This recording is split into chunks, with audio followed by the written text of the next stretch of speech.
ಎಲ್ರಿಗೂ ನಮಸ್ಕಾರ. Welcome back to my YouTube channel. ಎಲ್ಲರೂ ಹೇಗಿದ್ದೀರಾ? ಸೊ ಗೈಸ್, ಇವತ್ತು ಬಂದು ಡ್ಯೂಟಿ ಮುಗಿಸ್ಕೊಂಡು ಇವತ್ತು ಊರಿಗೆ ಹೋಗ್ತಾ ಇದ್ದೀನಿ. ಇನ್ನು ನಾಳೆ ಬಂದು ಸಂಕ್ರಾಂತಿ ಹಬ್ಬ ಇದೆ ಊರಲ್ಲಿ. ಹಾಗಾಗಿ ಊರಲ್ಲಿ ಅಂತಲ್ಲ, ಎಲ್ಲ ಕಡೆ ಸಂಕ್ರಾಂತಿ ಹಬ್ಬನ ಸೆಲೆಬ್ರೇಟ್ ಮಾಡ್ತೀವಿ ಅಲ್ವಾ. ಹಾಗಾಗಿ ಇವತ್ತು ನೈಟೇ ಹೋಗ್ತಾ ಇದ್ದೀನಿ. ಬೆಳಗ್ಗೆ ಬೇಗನೆ ಎದ್ದು ಹೋಗ್ಲಿಕ್ಕಾಗಲ್ಲ ಅಂತ ಹೇಳಿ. ಇದು ಬಂದು ಸಂಕ್ರಾಂತಿ ಹಬ್ಬದ ದಿನ ಮತ್ತು ಅದರ ಮಾರನೇ ದಿನ ಏನಿರುತ್ತೆ, ಸೊ 2 ದಿನದ ವ್ಲಾಗ್ ಆಗಿರುತ್ತೆ. ಸೊ ಹೋದ ಸಲನೂ ಕೂಡ ಸಂಕ್ರಾಂತಿ ಹಬ್ಬದ್ದು ಏನಿರುತ್ತೆ, ನಾನು ಊರಲ್ಲೇ ಇದ್ದೆ ಹೋದ ವರ್ಷವೂ ಕೂಡ. ಹಾಗಾಗಿ ಅದರಲ್ಲಿ ತುಂಬ ಚೆನ್ನಾಗಿ ವಿಡಿಯೋ ಎಲ್ಲ ಶೂಟ್ ಮಾಡಿ ಹಾಕಿದ್ದೀನಿ. ಹಾಗಾಗಿ ಇದರಲ್ಲಿ ಸಣ್ಣ ಪುಟ್ಟ ಕ್ಲಿಪ್ಪಿಂಗ್ಸ್ಗಳನ್ನ ತೊಗೊಂಡು ವಿಡಿಯೋನ ಹಾಕ್ತಾಯಿದ್ದೀನಿ. ಓಕೆನಾ? ಸೊ ವಿಡಿಯೋನ ಶುರು ಮಾಡೋಣ. ಸೊ ಅದಕ್ಕೂ ಮುಂಚೆ ಯಾರೆಲ್ಲ ಹೊಸದಾಗಿ ಚಾನಲ್ನ ನೋಡ್ತಿದ್ರೋ ಪ್ಲೀಸ್ ಬೇಗ ಹೋಗಿ ಚಾನಲ್ನ ಸಬ್ಸ್ಕ್ರೈಬ್ ಮಾಡ್ಕೊಳ್ಳಿ ಈಗಲೇ ಅಂತ ಹೇಳ್ತಾ. ಸೊ ಇವತ್ತು ಬಂದು ಬೆಳಿಗ್ಗೆನೇ ನಮ್ಮ ಅತ್ತೆ ಈಚೆ ಏನಿರುತ್ತೆ ರೋಡಲ್ಲೆಲ್ಲ ಸ್ವಲ್ಪ ಹೋದ ಸಲ ಬಂದಾಗ ತೋರಿಸಿದೆ ಅಲ್ವಾ, ಎಲ್ಲ ತಾರ ಹಾಕ್ತಿದ್ರು. ಫುಲ್ಲು ಮಣ್ಣಿನ ರೋಡು ಮತ್ತು ಕಲ್ಲಿನ ರೋಡು ಆ ರೀತಿ ಇತ್ತು. ಸೊ ಇವಾಗೆಲ್ಲ ತಾರೆಲ್ಲ ಹಾಕಿದ್ರಲ್ಲ, ಹಂಗಾಗಿ ಚೆನ್ನಾಗಿತ್ತು ರಂಗೋಲಿ ಎಲ್ಲ ಬಿಡಲಿಕ್ಕೆ ಅಂತ ಹೇಳಿ. ಇನ್ನು ಹಿಂದಿನ ದಿನ ನೈಟೇನೆ ಬಿಡಬೇಕಿತ್ತು. ಸೊ ಬಂದಿದ್ದು ಕೂಡ ಲೇಟು. ಇನ್ನು ಊಟ ಅದು ಇದೆಲ್ಲ ಮುಗಿಸಿ ಲೇಟ್ ಆಯಿತು ಅಂತ ಮಲಗಿಬಿಟ್ಟೆ. ಹಾಗಾಗಿ ಬೆಳಿಗ್ಗೆನೇ ನಮ್ಮ ಅತ್ತೆ ಈ ರೀತಿ ಎಲ್ಲ ಸ್ವಲ್ಪ ಸಾರಿಸಿ ಚೆನ್ನಾಗೆಲ್ಲ ಗುಡಿಸಿ ನೀಟಾಗಿ ಮಾಡಿಕೊಟ್ಟಿದ್ರು. ಹಾಗಾಗಿ ರಂಗೋಲಿ ಹಾಕೋಣ ಅಂತ ಹೇಳ್ಬಿಟ್ಟು ಬಂದು ಕೂತ್ಕೊಂಡಿದ್ದೀನಿ. ಇನ್ನು ನನಗೆ ಬಂದು ರಂಗೋಲಿ ಅಷ್ಟಕ್ಕಷ್ಟೇ ಅಂತಲೇ ಹೇಳ್ಬೋದು. ಸೊ ತುಂಬ ಏನು ಚೆನ್ನಾಗಿ ಬಿಡಿಸ್ಲಿಕ್ಕೆ ಬರಲ್ಲ. ಹಾಗಾಗಿ ನಾನು ಯೂಟ್ಯೂಬಲ್ಲೇ ನೋಡಿಕೊಂಡು ಸ್ವಲ್ಪ ಚೆನ್ನಾಗಿರುವಂಗೆ ಒಂದು ಸಂಕ್ರಾಂತಿ ಹಬ್ಬಕ್ಕೆ ಹಾಕುವಂಥ ರಂಗೋಲಿನ ಹಾಕ್ತಾಯಿದ್ದೀನಿ. ತುಂಬ ಚೆನ್ನಾಗಿ ಬಂತು. ಫಸ್ಟ್ ಟೈಮ್ ಬಿಟ್ರು ಫೋನ್ ನೋಡಿಕೊಂಡು ಎಷ್ಟು ಚೆನ್ನಾಗಿ ಬಿಟ್ಟೆ ಅಂತ ನನಗೆ ಖುಷಿ ಆಗ್ತಾಯಿತ್ತು. ಸೊ ಇದನ್ನೆಲ್ಲ ಹಾಕಿ ಇನ್ನು ಕಲರ್ಸ್ ಎಲ್ಲ ಹಾಕೋಣ ಅಂತ ಹೇಳ್ಬಿಟ್ಟು ಸ್ವಲ್ಪ ಯಾವ್ಯಾವುದು ಕಲರ್ ಇತ್ತು ಸೊ ಅದನ್ನು ತರಿಸ್ಕೊಂಡಿದ್ವಿ. ಅದನ್ನೆಲ್ಲ ಹಾಕಿ ಬಣ್ಣನ ಹಾಕ್ತಾಯಿದ್ದೀವಿ. ಇನ್ನು ನನಗೆ ಬಂದು ನಮ್ಮ ಮನೆ ಪಕ್ಕದ ಹುಡುಗಿ ಏನಿರುತ್ತೆ, ಸೊ ಅದು ಕೂಡ ನನಗೆ ಹೆಲ್ಪ್ ಮಾಡ್ತಾಯಿತ್ತು. ಸೊ ಹಾಗಾಗಿ ಹಂಗಲ್ಲ ಹಿಂಗೆ ಬಿಡಿಸಿ ಕಲರ್ ಹಾಕಿ ಅಂತ ಹೇಳ್ಬಿಟ್ಟು, ಸೊ ನಾನು ಕೂಡ ನೋಡ್ತಾ ಯಾವುದು ಚೆನ್ನಾಗಿ ಕಾಣಿಸುತ್ತೆ ಎಲ್ಲೆಲ್ಲಿ ಅಂತ ಹೇಳ್ಬಿಟ್ಟು ಸ್ವಲ್ಪ ಬೆಟರ್ ಅಂತ ಹೇಳ್ಬೋದು ಹಾಕಿರೋ ರಂಗೋಲಿ ಇವತ್ತು. ಯಾವಾಗಲೂ ರಂಗೋಲಿನ ಬಿಡಿಸ್ತಿದ್ರೆ ಏನೋ ಒಂಥರ ಅದು ಅಭ್ಯಾಸ ಆಗಿಬಿಟ್ಟಿರುತ್ತೆ. ಅಪರೂಪಕ್ಕೆ ಬಿಡಿಸೋದು ಅಂದರೆ ತುಂಬ ರಿಸ್ಕ್ ಇರುತ್ತೆ. ಸೊ ಇದೊಂದು ಬಂದು ನನ್ನೊಂದು 1/2 ಅವರೇ ಮಾಡಿದೆ. ಅದನ್ನೆಲ್ಲ ಬಿಡಿಸಿ ಬಣ್ಣ ಹಚ್ಚೋದ್ರೊಳಗಡೆ. ಊರುಗಳಲ್ಲೆಲ್ಲ ಹಾಗೇ ಡೈಲಿ ಮನೆ ಮುಂದೆ ಗುಡಿಸಿ ಮತ್ತು ಸಾರಿಸಿ ಚೆನ್ನಾಗಿ ರಂಗೋಲಿನೆಲ್ಲ ಹಾಕ್ತಿರ್ತಾರೆ. ಹಾಗಾಗಿ ಊರು ಸೈಡ್ ಏನಿರ್ತಾರೆ ಮತ್ತು ಕೆಲವು ಹೆಣ್ಮಕ್ಳುಗಳು ತುಂಬ ಚೆನ್ನಾಗಿ ರಂಗೋಲಿನ ಬಿಡಿಸ್ತಿರ್ತಾರೆ. ಇನ್ನು ಸಿಟಿಗಳಲ್ಲಿ ಇದೆಲ್ಲ ಕಡಿಮೆ ಅಂತ ಹೇಳ್ಬೋದು, ಯಾಕೆಂದರೆ ಸ್ಪೇಸ್ ಕೂಡ ಅಷ್ಟೊಂದು ಇರಲ್ಲ. ಸೊ ಮನೆ ಮುಂದೆ ಪುಟ್ಟದಾಗಿರುವಂಥ ರಂಗೋಲಿಗಳನ್ನ ಹಾಕೋದ್ರಿಂದ ಅಷ್ಟಕ್ಕಷ್ಟೇ ಯಾರೂ ಚೆನ್ನಾಗಿ ರಂಗೋಲಿ ಬಿಡಿಸ್ಲಿಕ್ಕಾಗಲ್ಲ. ಕೆಲವ್ರು ಬಿಡಿಸ್ತಾರೆ, ಇನ್ನು ಕೆಲವರು ನಂತರ ಇರೋರು ಬಿಡಿಸಲ್ಲ ಅಂತಲೇ ಹೇಳ್ಬೋದು. ಫೈನಲಿ ನಾನು ಬಿಡಿಸಿರುವಂಥ ರಂಗೋಲಿ ಹೇಗಿತ್ತು ಅಂತ ಹೇಳ್ಬಿಟ್ಟು ಕೊನೆಯಲ್ಲಿ ನನಗೆ ಕಮೆಂಟ್ ಮಾಡಿ. ಓಕೆನಾ? ಹಾಗೆ ಎಲ್ರಿಗೂ ಕೂಡ ಸಂಕ್ರಾಂತಿ ಹಬ್ಬದ ಹಾರ್ದಿಕ ಶುಭಾಶಯಗಳು. ಈ ಸಂಕ್ರಾಂತಿ ಹಬ್ಬದಲ್ಲಿ ಎಳ್ಳು ಬೆಲ್ಲನೆಲ್ಲ ತಿಂದು ಖುಷಿಯಾಗಿರಿ. ಹಾಗೆಯೇ ಒಳ್ಳೇದು ಮಾತಾಡಿ ಒಳ್ಳೇದನ್ನ ಬಯಸಿ ಎಲ್ಲರಿಗೂ ಕೂಡ. ಹಾಗೆಯೇ ಒಳ್ಳೆ ಯೋಚನೆಗಳನ್ನ ಮಾಡ್ತೀರಿ ಯಾವಾಗಲೂ ಅಂತ ಹೇಳ್ಬೋದು. ಸೊ ಇದು ವಿಡಿಯೋ ಬರೋದು ಕೂಡ ತುಂಬ ಲೇಟ್ ಆಗಿದ್ದರಿಂದ ನಾನು ಇವಾಗ ವಿಶ್ ಮಾಡ್ತಾಯಿದ್ದೀನಿ. ಆಲ್ರೆಡಿ ನಾನು ಸಂಕ್ರಾಂತಿ ಹಬ್ಬದಲ್ಲೆಲ್ಲ ಕಮ್ಯುನಿಟಿ ಪೋಸ್ಟೆಲ್ಲ ಹಾಕಿದ್ದೆ. ಸೊ ಆವಾಗಲೇ ವಿಶ್ ಮಾಡಿದ್ದೀನಿ ಎಲ್ರಿಗೂ ಕೂಡ ಅಂತ ಅಂದ್ಕೊತೀನಿ.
ಅದನ್ನೆಲ್ಲ ಮುಗಿಸ್ಕೊಂಡು ಸ್ವಲ್ಪ ಬ್ರೇಕ್ಫಾಸ್ಟ್ ಎಲ್ಲ ಮಾಡಿ ನಮ್ಮ ಮನೆಯೆಲ್ಲ ಸ್ವಲ್ಪ ಚೆನ್ನಾಗಿ ಕ್ಲೀನಾಗೆಲ್ಲ ಗುಡಿಸಿ ಒರೆಸಿದೆಲ್ಲ ಆಯಿತು. ಇನ್ನು ನಾನು ಕೂಡ ಫ್ರೆಶ್ ಅಪ್ ಆಗಿ ಹುಡುಗರು ಕೂಡ ಫ್ರೆಶ್ ಅಪ್ ಎಲ್ಲ ಮಾಡಿಸಿದಾಯಿತು. ಇನ್ನು ಪೂಜೆ ಏನಿರುತ್ತೆ ಎಲ್ಲನೂ ಕೂಡ ಸಿಂಪಲಾಗೇ ಮುಗಿಸ್ಕೊಂಡ್ವಿ. ಇನ್ನು ಹಸುಗಳ್ದು ಏನಿರುತ್ತೆ ನಮ್ಮ ಅತ್ತೆ ಎಲ್ಲನೂ ಕೂಡ ಹಸುಗಳನ್ನೆಲ್ಲ ಮೈ ತೊಳೆದು ಇಟ್ಕೊಳ್ತಾಯಿದ್ರು. ಇನ್ನು ಹುಡುಗರಿಗೆ ಬಂದು ಒಂದೇ ಕಲರ್ ಹಾಕಿದ್ದಾರೆ. ಶರ್ಟ್ ಬಂದು ಸೇಮ್ ಒಂದೇ ಡಿಸೈನ್ ಒಂದೇ ಶರ್ಟ್ ಅಂತಲೇ ಹೇಳ್ಬೋದು. ಈ ಸಲ ಆ ಥರ ತೊಗೊಂಡಿದ್ವಿ ಅವರಿಗೆ, ಹಾಗಾಗಿ ಅದನ್ನೇ ಹಾಕಿದ್ದೀನಿ. ನನಗೆ ಈ ಥರ ಎಲ್ಲ ಅಷ್ಟೊಂದು ಇಷ್ಟ ಆಗಲ್ಲ, ಇಬ್ರಿಗೂ ಒಂದೇ ಥರ ಹಾಕೋದು. ಸೊ ನನ್ನ ಹಸ್ಬೆಂಡ್ಗೆ ಈ ರೀತಿ ಇಷ್ಟ ಆಗುತ್ತೆ, ಹಾಗಾಗಿ ಒಂದೇ ಥರ ತಂದಿದ್ರು ಅಂತ ಹೇಳ್ಬಿಟ್ಟು ಹಾಕಿದ್ದೀವಿ ಅಷ್ಟೇ. ಗಂಡು ಮಕ್ಳುಗಳಿರಬೇಕಾದ್ರೆ ಈ ರೀತಿ ಒಂದೇ ಥರ ಹಾಕೋದು ತುಂಬ ಅಷ್ಟೊಂದು ಟ್ರೆಂಡ್ ಅಂತಲೇ ಹೇಳ್ಬೋದು ಬೇರೆ ಕಡೆ. ಕೆಲವರು ಆ ರೀತಿ ಇಷ್ಟಪಡ್ತಾರೆ, ಬಟ್ ನನಗೆ ಆ ಥರ ಇಷ್ಟ ಇಲ್ಲ. ನನ್ನ ಮೈಂಡ್ ಸೆಟ್ಟೇ ಬೇರೆ. ಯಾಕೆಂದರೆ ಇಬ್ಬರು ಸೈಜ್ ಆಲ್ಮೋಸ್ಟ್ ಸ್ವಲ್ಪ ಸರಿ ಸುಮಾರು ಒಂದೇ ಇರೋದ್ರಿಂದ ಬೇರೆ ಬೇರೆ ತೆಗೆದ್ರೆ ಇಬ್ಬರೂ ಒಂದೊಂದು ಟೈಮ್ ಅದು ಇದು ಹಾಕ್ಕೋಬೋದು ಎಕ್ಸ್ಚೇಂಜ್ ಮಾಡಿ ಅನ್ನೋದು ನನ್ನ ಥಿಂಕ್ ಆಗಿರುತ್ತೆ ಯಾವಾಗ್ಲೂ. ಸೊ ಆ ಥರ ನಾನು ಇಷ್ಟಪಡ್ತಿರ್ತೀನಿ. ಅದೇ ದುಡ್ಡಲ್ಲಿ ಇಬ್ರಿಗೂ ತೊಗೊಳ್ಬೋದಲ್ಲ, ಬೇರೆ ಬೇರೆನ ಇಬ್ಬರೂ ಯೂಸ್ ಮಾಡ್ಬೋದು ಅಂತ. ಒಂದೇ ಥರ ಆದರೆ ಅವ್ರ ಸೈಜ್ ಅವ್ರನ್ನೇ ಹಾಕ್ಕೋಬೇಕಾಗತ್ತೆ, ಹಾಗಾಗಿ ಅದು ಇಷ್ಟ ಆಗಲ್ಲ ನನಗೆ. ಇನ್ನು ನಾನು ಬಂದು ಇವತ್ತು ಫುಲ್ಲು ರೆಡ್ ಆ್ಯಂಡ್ ರೆಡ್ಡಲ್ಲಿದ್ದೀನಿ. ಸೊ ಇದು ಬಂದು ಹೊಸ ಡ್ರೆಸ್ ಅಂತಲೇ ಹೇಳ್ಬೋದು. ಸೊ ಕುರ್ತಾ ತೊಗೊಂಡಿದ್ದೆ, ಹಾಗಾಗಿ ಹಾಕ್ಕೊಂಡಿದ್ದೀನಿ ಅಷ್ಟೇ. ಇನ್ನು ನಾನು ಹಬ್ಬಗಳೆಲ್ಲ ಸ್ಯಾರಿ ವೇರ್ ಮಾಡೋದು ತುಂಬ ಅಂದರೆ ತುಂಬಾ ಕಡಿಮೆ, ಹಾಕೋದೇ ಇಲ್ಲ ಯಾವಾಗ್ಲೂ. ಸೊ ಕೆಲಸ ಮಾಡೋಕ್ಕೆಲ್ಲ ಹಿಂಸೆ, ಅನ್ಕಂಫರ್ಟಬಲ್ ಫೀಲ್ ಆಗ್ತಿರುತ್ತೆ. ಹಾಗಾಗಿ ನನಗೆ ಆಲ್ಮೋಸ್ಟ್ ಕುರ್ತಾ ಈ ಥರ ಡ್ರೆಸ್ಗಳೇ ನನಗೆ ಕಂಫರ್ಟಬಲ್ ಅಂತ ಅನಿಸುತ್ತೆ. ಹಾಗಾಗಿ ಅದನ್ನೇ ಹಾಕ್ಕೊತೀನಿ. ಹೊರಗಡೆ ಎಲ್ಲೂ ಹೋಗೋದಿಲ್ಲ ಅಲ್ವಾ. ಜಾಸ್ತಿ ಸ್ಯಾರಿಗಳನ್ನೆಲ್ಲ ಪರ್ಚೇಸ್ ಮಾಡ್ತಿರ್ತೀನಿ, ಬಟ್ ಎಲ್ಲ ಸ್ಟಿಚ್ ಮಾಡಿ ಇಟ್ಕೊತೀನಿ. ಯಾವುದಾದ್ರೂ ಮದುವೆಗಳು ಫಂಕ್ಷನ್ಗಳು ಅದು ಇದು ಇದ್ದಾಗ ಅಷ್ಟೇ ಹಾಕ್ಕೊತೀನಿ. ಬಟ್ ಎಲ್ಲ ಸ್ಯಾರಿಗಳು ಆಲ್ಮೋಸ್ಟ್ ನಂದು ಒಂದು 2 ಅಥವಾ 3 ಇಷ್ಟೇ ನಾನು ಹಾಕಿ ಯೂಸ್ ಮಾಡಿ ಇಟ್ಕೊಂಡಿರ್ತೀನಿ. ಯಾವುದು ಕೂಡ ತುಂಬ ರೆಗ್ಯುಲರಾಗಿ ಹಾಕಿ ಹಳೇದಾಗಿರುವಂಥದ್ದೇ ಇಲ್ಲ. ಎಲ್ಲನೂ ಹಾಗೇ ಇಟ್ಟಿದ್ದೀನಿ ಜೋಪಾನವಾಗಿ ಅಂತಲೇ ಹೇಳ್ಬೋದು. ಯಾಕೆಂದರೆ ಸ್ಯಾರಿ ಡೈಲಿ ಹಾಕ್ತಿದ್ರೆ ವೇರ್ ಮಾಡ್ತಿದ್ರೆ ತುಂಬ ಹಳೇದಾಗುತ್ತೆ, ಬೇಗನೆ ಹೊಸದು ತೊಗೋಬೋದು.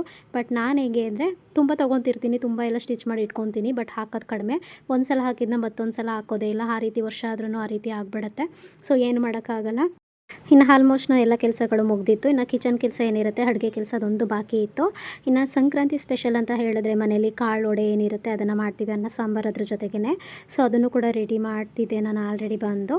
ಇನ್ನು ಮೋಕ್ಷಿ ಮತ್ತು ಅವ್ರ ತಾತನ ಜೊತೆ ಕೂತ್ಕೊಂಡು ಅವ್ರಿಗೆ ಕೂಡ ಕೊಟ್ಟಿದ್ನಲ್ಲ, ಹಾಗಾಗಿ ಹಿತ್ಲು ಬಾಗಿಲಲ್ಲಿ ಕೂತ್ಕೊಂಡು ಅವರು ಕೂಡ ತಿಂತಾಯಿದ್ರು. ಇನ್ನು ಅದನ್ನೆಲ್ಲ ಮುಗಿಸ್ಕೊಂಡು ಅವರು ಕೂಡ ಇನ್ನು ಹಸುಗಳಿಗೆ ಏನಿರುತ್ತೆ, ನಮ್ಮ ಅಪ್ಪ ಏನಿದ್ದಾರೆ ಹಸುಗಳಿಗೆಲ್ಲ ರೆಡಿ ಮಾಡ್ತಾರೆ. ತುಂಬ ಗ್ರ್ಯಾಂಡಾಗಿ ಏನೂ ರೆಡಿ ಮಾಡೋದಿಲ್ಲ, ಸುಮ್ಮನೆ ಅದೇನೇ ಇರುತ್ತಲ್ಲ ಕತ್ತಿಗೆಲ್ಲ ಸ್ವಲ್ಪ ದಾರ ಕಟ್ಟೋದು, ಕಪ್ಪು ದಾರ ಏನಿರುತ್ತೆ ಅದು, ಮತ್ತು ಏನೇನೋ ಹೇಳ್ತಾರೆ ಅದು ನನಗೆ ಗೊತ್ತಿಲ್ಲ.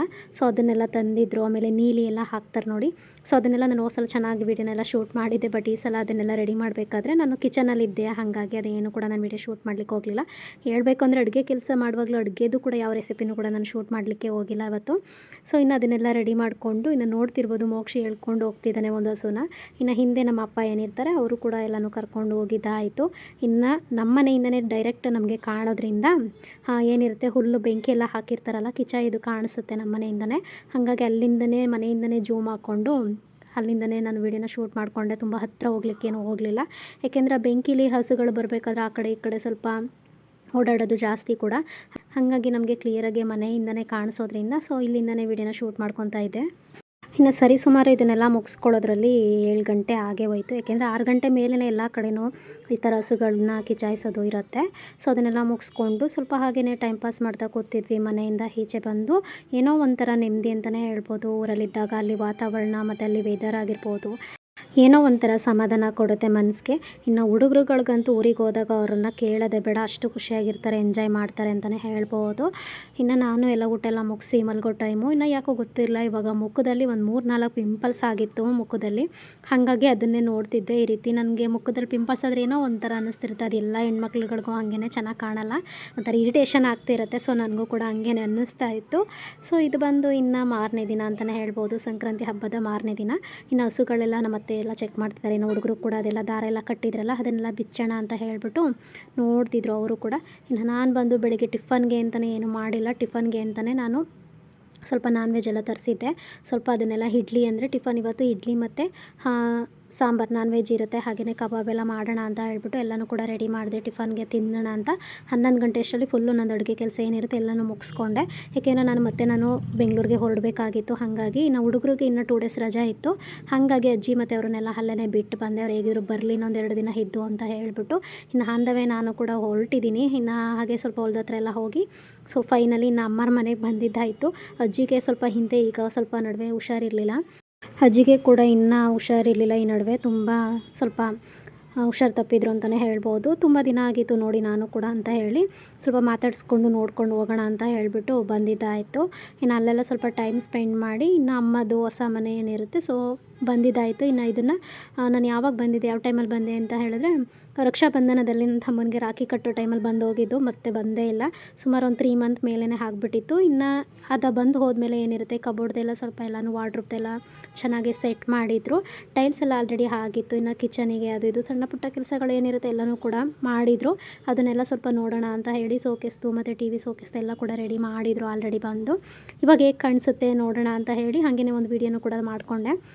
ಇನ್ನು ಆಲ್ಮೋಸ್ಟ್ ಒಂದು 80-90% ಕೆಲಸ, ಮನೆ ಕೆಲಸ ಏನಿರುತ್ತೆ ಕಂಪ್ಲೀಟ್ ಆಗಿದೆ ಅಂತಲೇ ಹೇಳ್ಬೋದು. ಇನ್ನು ಏನಿರುತ್ತೆ ಸಣ್ಣ ಪುಟ್ಟ ಕೆಲಸಗಳು ಮತ್ತು ಪೇಂಟಿಂಗ್ ಇದೊಂದು ಬ್ಯಾಲೆನ್ಸ್ ಇದೆ. ಸೊ ಇದೆಲ್ಲ ಮಾಡ್ತಾರೆ ಆದಷ್ಟು ಬೇಗ. ಇನ್ನು ಗೃಹ ಪ್ರವೇಶ ಅಂತ ಹೇಳಿದ್ರೆ ಇನ್ನೂ ಸ್ವಲ್ಪ ಲೇಟ್ ಆಗ್ಬೋದು ಅಂತ ಅಂದ್ಕೊತೀನಿ ಮೇ ಬಿ ಬಂದು. ಸೊ ನೋಡೋಣ, ಇನ್ನು ಡೇಟೆಲ್ಲ ಏನೂ ಕೂಡ ಹಾಕ್ಸಿಲ್ಲ. ಇನ್ನು ನಾನು ಕೂಡ ಅಮ್ಮನ ಜೊತೆ ಸ್ವಲ್ಪ ಹೊತ್ತು ಮಾತಾಡಿ ಸ್ವಲ್ಪ ಹೊರಡ್ತೀನಿ ಅಂತ ಹೇಳ್ಬಿಟ್ಟು ಹೊರಟೆ.